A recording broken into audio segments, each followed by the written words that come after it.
नमस्कार प्रेक्षकांनो, मालिकेच्या आजच्या भागामध्ये आपल्याला पाहायला मिळणार आहे की प्रियाची जी नाटकं आहेत ती वाढतच आहेत आणि त्या नाटकांमुळं प्रियाला अशी जब्बर अशी शिक्षा मिळणार आहे.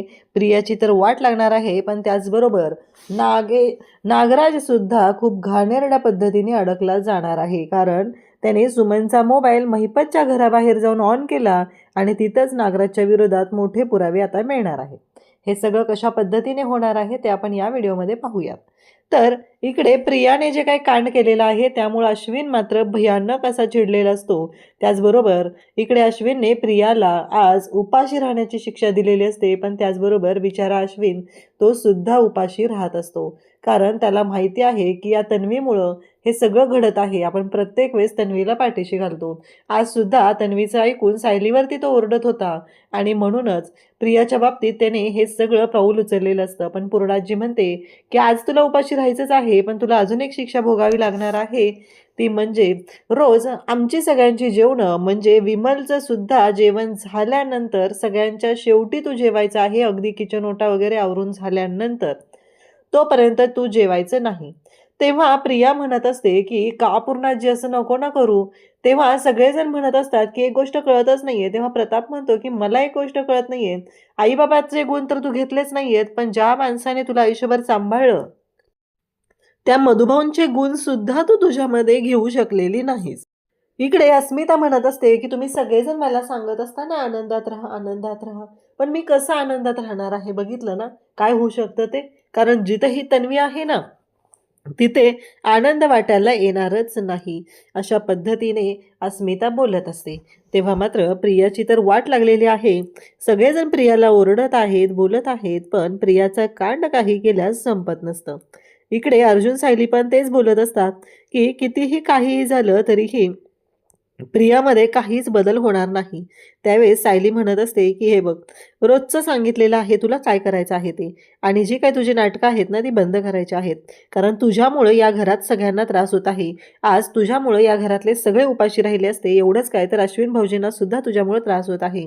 तुला वाटत असेल की तू काहीही करशील आणि अश्विन भाऊजी तुला पाठीशी घालतील, तर हे पूर्णपणे चुकीचं आहे. त्यावेळेस प्रिया म्हणत असते की नाही पूर्णाजी प्लीज असं नको ना करू. तेव्हा पूर्णाजी चिडलेली असते. पूर्णाजी म्हणते की तुला किती वेळा समजवायचं ग. प्रत्येक वेळेस तुला समजवलं जातं आणि तुझ्या वेगळ्या चुका बाहेर येतात. पण या घरामध्ये माझा शब्द हा शेवटचा शब्द असतो. त्यामुळे मी सांगितलंय ना तुला, बस. यापुढं काहीही ऐकून घेतलं जाणार नाही. अशा पद्धतीने हे सगळं सुरू झालेलं असतं आणि प्रिया मात्र अडकली गेलेली असते. प्रिया म्हणते की आता मी उपाशीपोटी कशी राहणार आहे, मी कशी झोपणार आहे उपाशीपोटी, हा प्रश्न प्रियाला पडलेला असतो. आणि प्रियाची मात्र चिडचिड चाललेली असते. आता प्रियाला उपाशी तर राहायला सांगितलेलं आहे, त्यामुळं तिला कळत नसतं की आता काय करू. कारण या सगळ्यांमुळं तिला त्रास होत आहे. तिची चिडचिड जास्तच वाढत चालली आहे असं तिला वाटत असतं. कारण हे सगळेजण मिळून मला उपाशी ठेवत आहेत. पण याआधी मला जाऊन अश्विनची समजूत घालावी लागणार आहे. कारण अश्विन जर मला ऐकलंच नाही तर मी काय करू, हा प्रश्न उभा राहिलेला असतो. इकडे सायली आणि अर्जुन दोघंही आता रूममध्ये आलेले असतात आणि त्याच वेळी सायली आणि अर्जुन दोघंही बोलत असतात. तेव्हा सायली म्हणत असते की अहो तुम्ही हीच फाईल शोधत होता ना.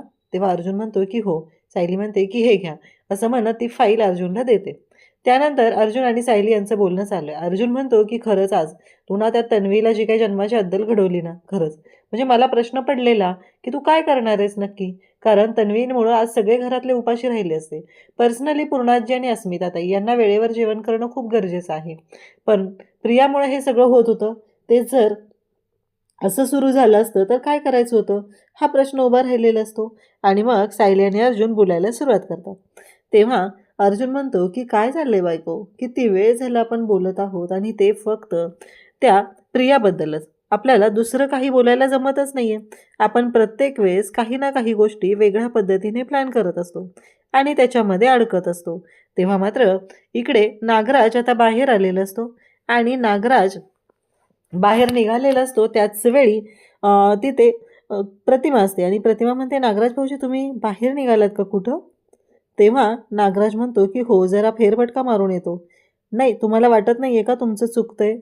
कारण विचार करा ना तुम्ही, आता सुमनची जी अवस्था आहे त्यामध्ये आपण सगळ्यांनी तिची काळजी घेतली पाहिजे. तुम्ही सुमनच्या जवळ असलं पाहिजे आणि तुम्ही तर आता बाहेर चाललेला आहात. तेव्हा मात्र नागराज म्हणतो की नाही, जरा फेरफटका मारून येतो ना, दिवसभर सुमनजवळच होतो ना.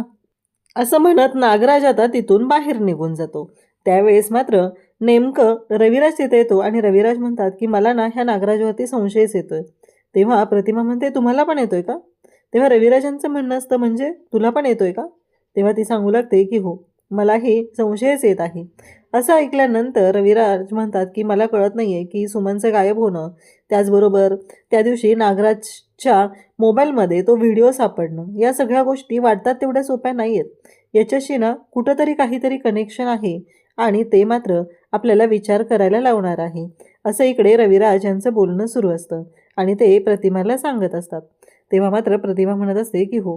इकडे नागराज आता बाहेर आलेला असतो आणि त्याच्या डोक्यात एकच विचार सुरू असतो की लवकरात लवकर आपल्याला काहीतरी बंदोबस्त केला पाहिजे. ह्या प्रियाला कामाला लावलं पाहिजे. असं पण तिचा काय उपयोग आहे? ती कुठलं काम व्यवस्थित करते? असं इकडे नागराजाचं बोलणं झालेलं आहे. तेव्हा मात्र प्रियाला तो कॉल करतो. प्रियाला काही इकडे झोप लागत नाहीये. प्रिया म्हणते की हा अश्विन उपाशीपोटी कसा काय झोपू शकतो? मला तर झोप लागत नाहीये, असं प्रिया म्हणत असते.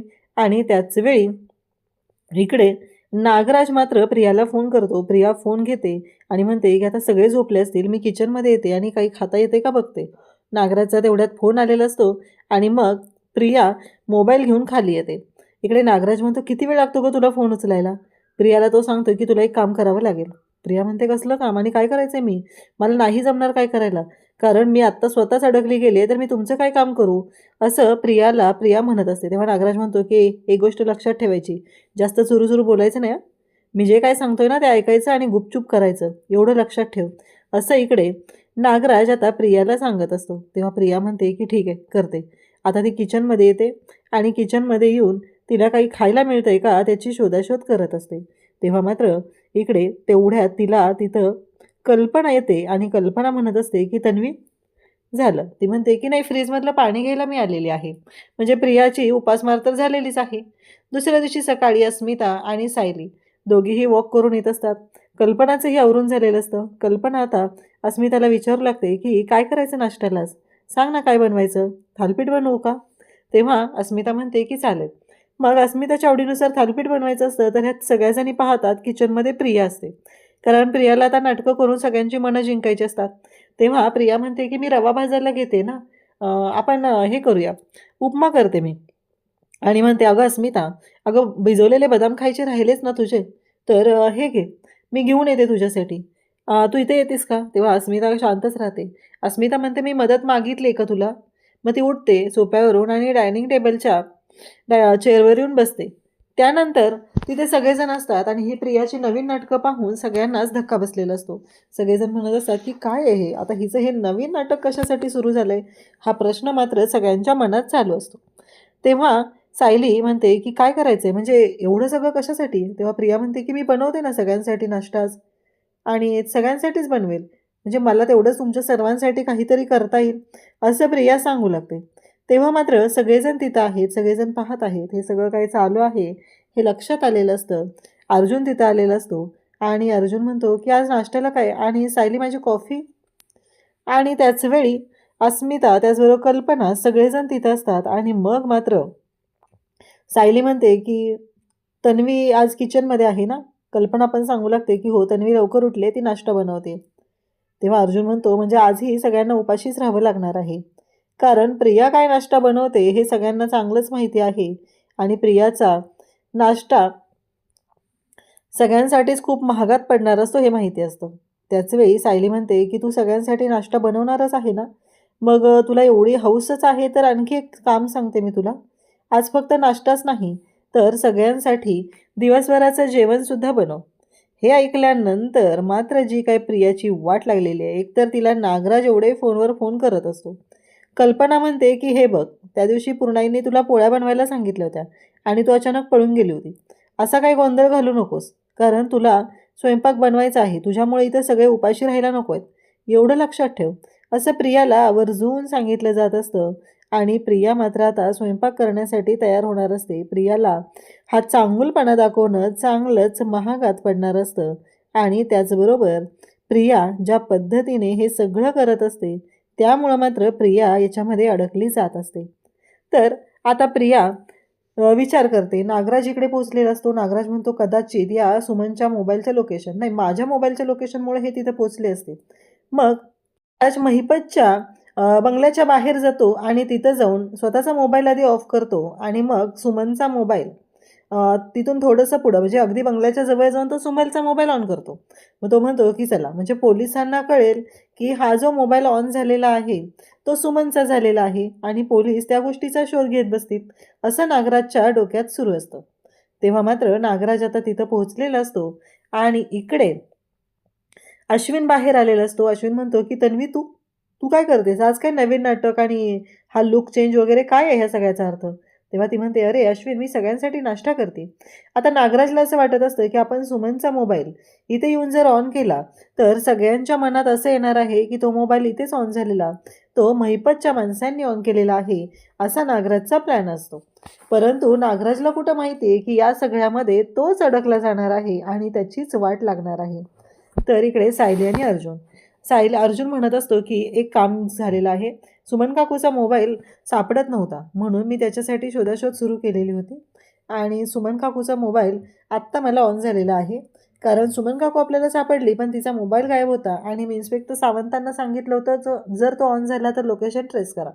अगदी आता काही वेळापूर्वी महिपतच्या बंगल्याबाहेर तो मोबाईल ऑन झालेला आहे. अर्जुनने आता चैतन्याला कॉल केलेला असतो आणि चैतन्याला सांगू लागतो, की लवकरात लवकर कोर्टाची परमिशन घे, कारण तिथे मोबाईल ऑन झालेला आहे. तेव्हा चैतन्य म्हणतो, "अरे कसं शक्य आहे? महिपतच्या घरी अर्जुन कोणच नाही आहे. तिथं मोबाईल कसा ऑन होईल?" परंतु आता परमिशन घ्यायची आहे कोर्टाची आणि महिपतच्या घरात जाऊन काही पुरावे हाती लागत आहेत का? हे सगळं अर्जुन आणि सायलीने शोध घ्यायचा ठरवलेला असतो. त्याचबरोबर इकडे सायली आणि अर्जुन उद्याच्या भागामध्ये आपल्याला पाहायला मिळतं, काही वेळातच आता चैतन्याने कोर्टाची परमिशन मिळवलेली आहे आणि काही वेळातच ते दोघं जण म्हणजे सगळे आता टीम घेऊन महिपतच्या घरी पोचलेले असतात. आता महिपतच्या घरात हे सर्च करायची लीगल परमिशन मिळालेली असते आणि त्यामुळं हे सगळेजण तिथं आलेले आहेत, शोधाशोध करू लागतात आणि त्याच वेळी नेमकं असं घडतं, की एक सुटकेस सापडते आणि त्याच्यामध्ये एक फाईल असते. तर त्या फाईलमध्ये अशी गोष्ट आहे, की ज्याचा विचारही कोणी करू शकत नाही आहे. एक मेडिकलची फाईल आहे आणि त्याचबरोबर त्याच्यात ते पेपर उघडल्यानंतर मात्र एक गोष्ट समोर येते आणि त्या पेपरमध्ये एक असतं पेमेंट टू एन-के. तेव्हा मात्र पेमेंट टू एन-के याचा काय अर्थ आहे? हा प्रश्न पडलेला असतो आणि त्याचाच अर्थ इकडे नागराज किल्लेदार आहे असं सायली अर्जुनला सांगू लागते. अर्जुन म्हणतो, "काय? म्हणजेच नागराज किल्लेदार जो आहे त्याला महिपत पेमेंट देत आहे. तर कशाचं पेमेंट आणि किती पेमेंट? हा मोठा खुलासा आता झालेला आहे." अशाच अपडेटसाठी चॅनलशी कनेक्ट राहा. थँक्यू.